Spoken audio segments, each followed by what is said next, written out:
تم پر حرام کر دیا گیا مردار اور خون اور سور کا گوشت اور وہ جانور جو خدا کے سوا کسی اور نام پر ذبح کیا گیا ہو، اور وہ جو مر گیا ہو گلا گھونٹنے سے یا چوٹ یا اونچے سے گر کر یا سینگ مارنے سے، وہ جسے درندے نے کھایا ہو، مگر جسے تم نے ذبح کر لیا، اور وہ جو کسی تھان پر ذبح کیا گیا ہو، اور یہ کہ تقسیم کرو جوئے کے تیروں سے، یہ گناہ کا کام ہے۔ آج منکر تمہارے دین کی طرف سے مایوس ہو گئے، بس تم ان سے نہ ڈرو، صرف مجھ سے ڈرو۔ آج میں نے تمہارے دین کو پورا کر دیا اور تم پر اپنی نعمت پوری کر دی، اور تمہارے اسلام کو دین کی حیثیت سے پسند کر لیا۔ پر جو بھوک سے مجبور ہو جائے لیکن گناہ پر مائل نہ ہو تو اللہ بخشنے والا مہربان ہے۔ وہ پوچھتے ہیں کہ ان کے لیے کیا چیز حلال کی گئی ہے، کہو کہ تمہارے لیے ستھری چیزیں حلال ہیں، اور شکاری جانوروں میں سے جنہیں تم نے سدایا ہے تم انہیں سکھاتے ہو ان میں سے جو اللہ نے تمہیں سکھایا، بس تم ان کے شکار میں سے کھاؤ جو وہ تمہارے لیے پکڑ رکھیں، اور ان پر اللہ کا نام لو اور اللہ سے ڈرو، اللہ بے شک جلد حساب لینے والا ہے۔ آج تمہارے لیے سب ستھری چیزیں حلال کر دی گئی، اور اہل کتاب کا کھانا تمہارے لیے حلال ہے، اور تمہارا کھانا ان کے لیے حلال ہے، اور حلال ہے تمہارے لیے پاک دامن عورتیں مسلمان عورتوں میں سے، اور پاک دامن عورتیں ان میں سے جنہیں تم سے پہلے کتاب دی گئی، جب تم انہیں ان کے مہر دے دو، اس طرح کہ تم ان کے نکاح لانے والے ہو، نہ اعلانیہ بدکاری کرو اور نہ خفیہ اشنائی کرو۔ اور جو شخص ایمان کے ساتھ کفر کرے گا تو ان کا عمل ضائع ہو گیا، اور وہ آخرت میں نقصان اٹھانے والوں میں سے ہوگا۔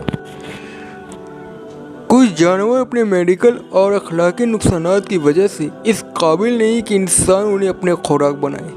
خنزیر کو اللہ تعالیٰ نے اسی سبب سے حرام قرار دیا۔ اسی طرح جانور کے جسم میں گوشت کے علاوہ کئی دوسری چیزیں ہوتی ہیں جو انسانی خوراک بننے کے قابل نہیں، انہی میں سے خون بھی ہے۔ چنانچہ اسلام میں جانور کو ذبح کرنے کی ایک خاص صورت مقرر کی گئی ہے تاکہ جانور کے جسم کا خون پوری طرح بہہ کر نکل جائے۔ ذبح کے سوا جانور کو مارنے کے جو طریقے ہیں ان میں خون جانور کے گوشت میں جذب ہو کر رہ جاتا ہے، وہ پوری طرح اس سے الگ نہیں ہوتا۔ اسی سبب سے شریعت میں مردار کی تمام قسموں کو بھی حرام کر دیا گیا، کیونکہ مردار جانور کا خون فوراً اس کے گوشت میں جذب ہو کر رہ جاتا ہے۔ اسی طرح ایسا گوشت بھی حرام کر دیا گیا جس میں کسی طرح مشکل کانہ عقیدے کی آمیزش ہو جائے، مثلا غیر اللہ کا نام لے کر ذبح کرنا یا غیر اللہ کے تقرب کی خاطر جانور کو قربان کرنا۔ تاہم اللہ نے اپنے خاص رحمت سے یہ گنجائش دے دی کہ کسی کو بھوک یا ایسی مجبوری پیش آ جائے کہ اسے موت یا حرام خوراک میں سے ایک لینا ہو تو وہ موت کے مقابلے میں حرام خوراک کو اختیار کرے۔ آج میں نے تمہارے دین کو تمہارے لیے کامل کر دیا، یعنی جو تمہیں احکام دیے جانے تھے وہ سب دیے گئے۔ تمہارے جو کچھ بھیجنا مقدر کیا گیا وہ سب بھیجا جا چکا۔ یہاں لاگو کیے جانے کے طور پر دین کے کامل کیے جانے کا ذکر نہیں ہے، بلکہ امت محمدی پر جو قرآن نازل ہونا شروع ہوا تھا اس کے پورے ہونے کا اعلان ہے۔ یہ نزول کی تکمیل کا ذکر ہے، نہ کہ دین کی تکمیل کا۔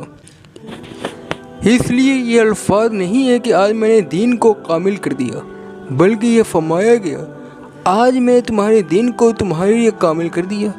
حقیقت یہ ہے کہ اللہ کا دین ہر زمانے میں اپنی کامل صورت میں انسان کو دیا گیا ہے۔ اللہ نے کبھی ناقص دین اسلام کے پاس نہیں بھیجا۔ قرآن کو ماننے والی امت کو خدا نے اتنی مضبوط بنیادوں پر قائم کر دیا ہے کہ وہ اپنی امکانی قوت کے اعتبار سے ہر بیرونی خطرے کے زد سے باہر جا چکی ہے۔ اب اگر اسے کوئی نقصان پہنچے گا تو اندرونی کمزوریوں کی وجہ سے، نہ کہ خارجی حملوں کی وجہ سے، اور اندرونی کمزوریوں سے پاک رہنے کی سب سے بڑی ضمانت یہ ہے کہ اس کے افراد اللہ سے ڈرنے والے ہوں۔ وہ تمام چیزیں جنہیں فطرت کی نگاہ پاک اور ستھرا محسوس کرتی ہیں، اور وہ تمام جانور جو اپنی پرکرتی کے لحاظ سے انسان کی سرشت سے مناسبت رکھتے ہیں، انسان کے لیے حلال ہیں۔ البتہ یہ شرط ہے کہ واحد سبب سے ان کے اندر کوئی فساد شرعی یا میڈیکل نہ پیدا ہوا ہو، تاہم اس اصول کو انسان محض اپنی عقل سے پوری طرح سنشچت نہیں کر سکتا، اس لیے اسے سنشچتتا کے ساتھ بھی بیان کر دیا گیا۔